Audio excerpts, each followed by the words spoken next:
What's going on? What's going on? As y'all see, I'm still in the truck. I had to put that right there because I kept hitting my head on it. So I'm still in the truck. I'm having. It's all right. It's all right. It's really what you make of it. It's really what you make of it. I don't call my DMs except for if I have like major problems. Like the other day, I needed some bungees. I needed some tarps. When I got the truck, I didn't have any. Y'all know that. So they set me up on a load. They got me tarps. They got me the bungees. I mean, I think one of the DMs, I think it's the head DM, he said, you need bungees? When you get to the store, let me know. He said, so when I got to the store, I got there like at 4 o'clock. And I called and I texted him and I said, they're this amount. And he said, how many you think you'll need? And I said, I'll probably need this many. Boom, I had the money. So, I can't complain on that note.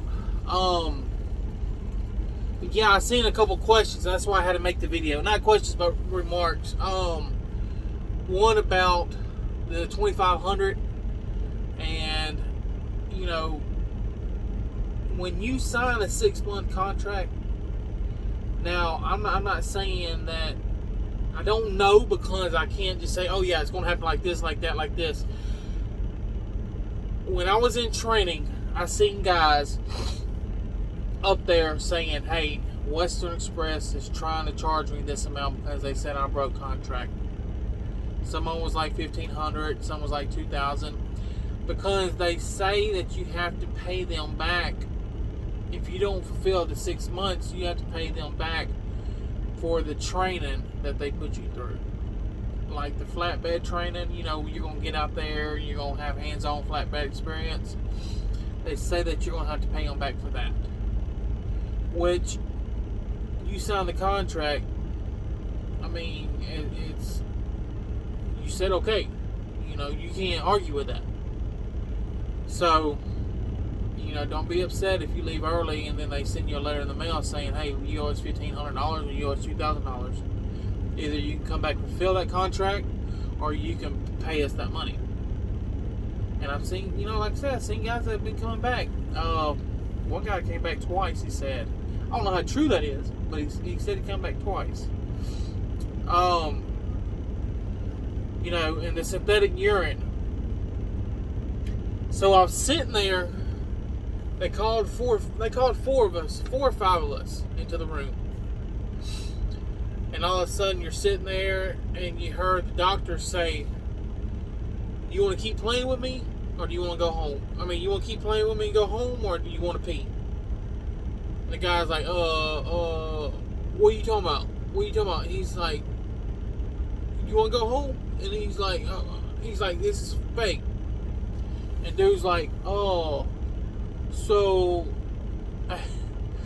he says, so if I pee, can I stay? Dude's like, no. And he's like, you gonna pee dirty, you gotta go. And I don't know how true this is. Dude said, if you don't pee, it's a refusal. And if y'all do y'all's homework, y'all know what a refusal is. It's an automatic positive. But with an automatic positive, you have to go do the SAP program, substance abuse program. You have to pay for drug tests for 2 years. Or if you get hired on with a company, they have to pay for them, take over them payments. And if you quit working with that company within them 2 years and you don't get hired on with another company, the last company that you was with has to continue to follow up with them drug tests, even though you don't work for them anymore. So that's why they make it, they actually make it difficult. Once you fail a drug test, they make it difficult for any company to want to hire you. It's just, it's crazy. But yeah, so this is my experience.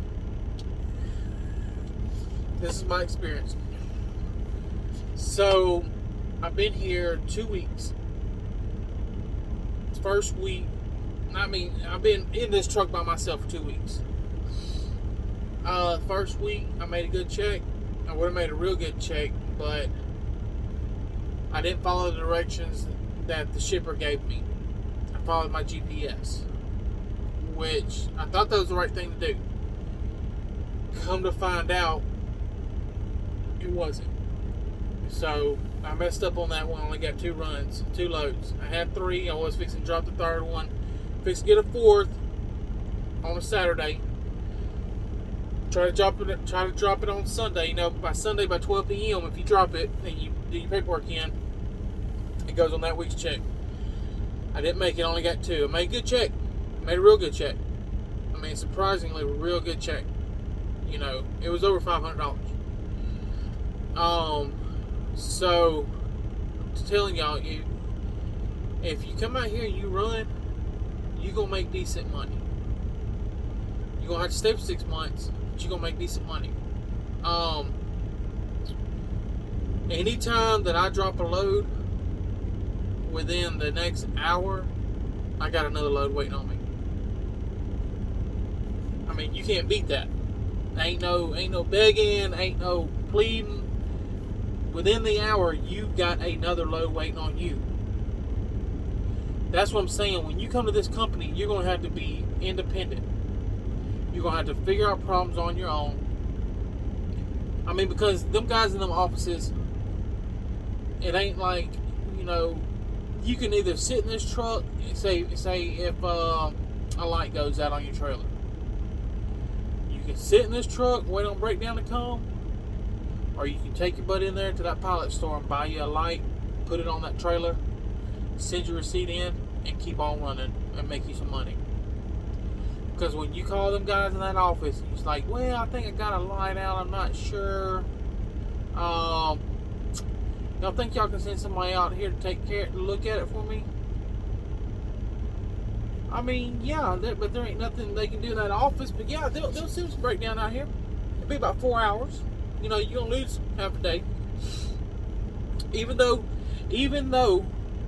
you ain't driving, you still losing time off the clock because you're sitting still. Once them 3 hours is gone, I believe it starts eating into your drive time. But like my truck one day said it needed coolant. I had to figure it out on my own. I messaged them twice, no response. Finally, I took it upon myself. I went there, I bought coolant, put it in the truck. I messaged them. I said, I bought coolant, put it in the truck. I'll send you a receipt. They said, okay. They paid me back. So it's almost like an owner-operator situation. Speaking of owner-operator situation, I put the paperwork on there for y'all, so y'all can see firsthand about that. But yeah, like I said, if you want to come out here and make money, you're going to be able to do it. You just got to, like I get up every morning. I get up around 4:30 or 5. I go ahead and I stay at Pilots because I get up so early that when I get around my 1 hour left mark, it's within 3 o'clock in the afternoon, maybe 4 at the latest, if I'm steadily running. That way I can find me somewhere decent to stay. And, you know, I still got an hour left, but that gives me that window to find somewhere, because they always say, don't wait till the last minute, don't be using personal conveyance, you know, all the time to be trying to find you somewhere to stay. I guess DOT doesn't like that. You know, I'm sure they're not being buttholes about it. I guess DOT, you know, eventually will say something to you about it. And then it looks bad on the company. And then you get points, the company gets points, everybody gets points because you didn't want to find somewhere to stay at the right time, you know. So it's on you. It's on you how you want to your record to end up. But, you know, I'm making this video. I'm not sitting here like taking up for nobody or saying, you know, this company is the best company. I'm just stating what's going on with my Weastern Express experience. And I'm gonna tell you something about these trucks. 66 miles an hour. 66. If you get within 60 feet, 50 feet from somebody, from behind somebody, truck's fixing to shut down. It's fixing to hit the brakes. It's fixing to hit the brakes. It's gonna hit them hard. It might hit them so hard it's gonna shift your load. So when you start getting up on somebody, if you got that cruise control on, take it off and hit the gas and just use your gas. You'll find out once or twice, and you'll be like, you know, when that load comes through the back of that cab, you'll be thinking different. I ain't talking about killing you. I'm just talking about when it buckles in the back of this truck right here, you'll be thinking different. You know, do the speed. I always try to do the speed. I do a little bit less than speed limit. The other morning I was going, and I think I was in Cincinnati, and I think I hit some ice.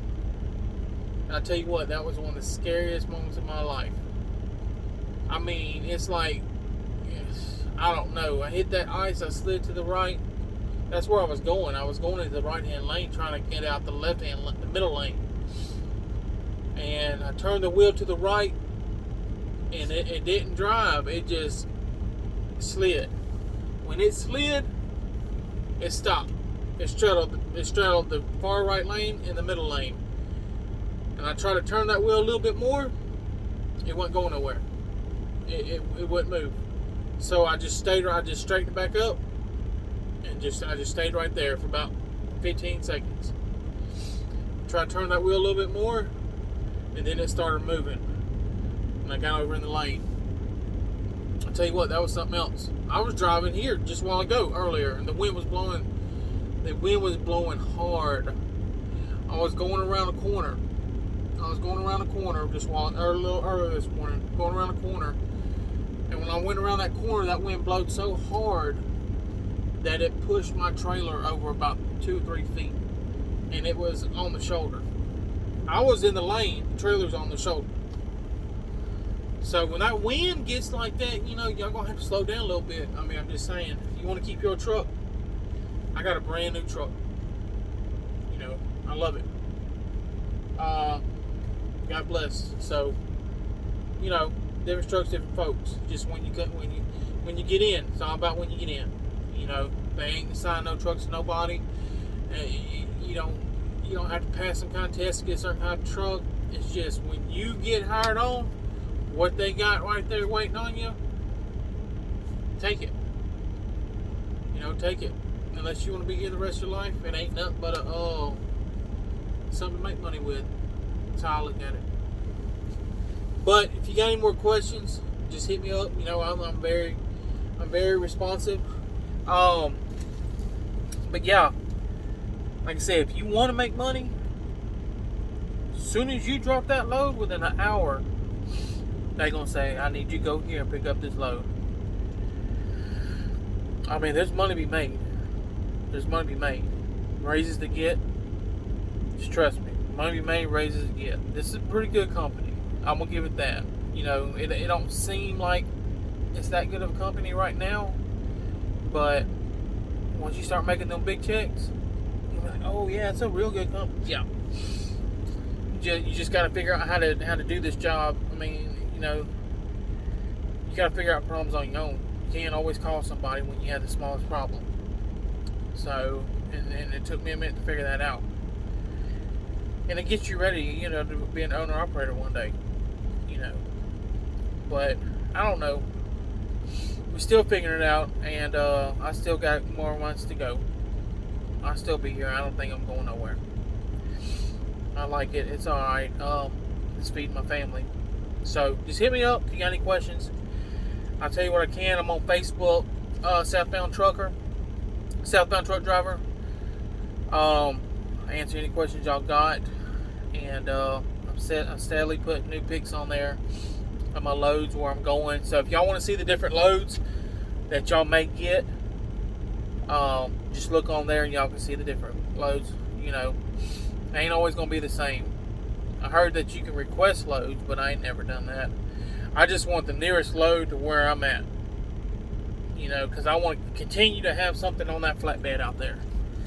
I ain't trying to worry about going over here to Utah or to Pennsylvania or to West Virginia every day. As long as I got something on that flatbed trailer, I'm happy as all get out. All right, y'all have a good day. Appreciate it. Thanks.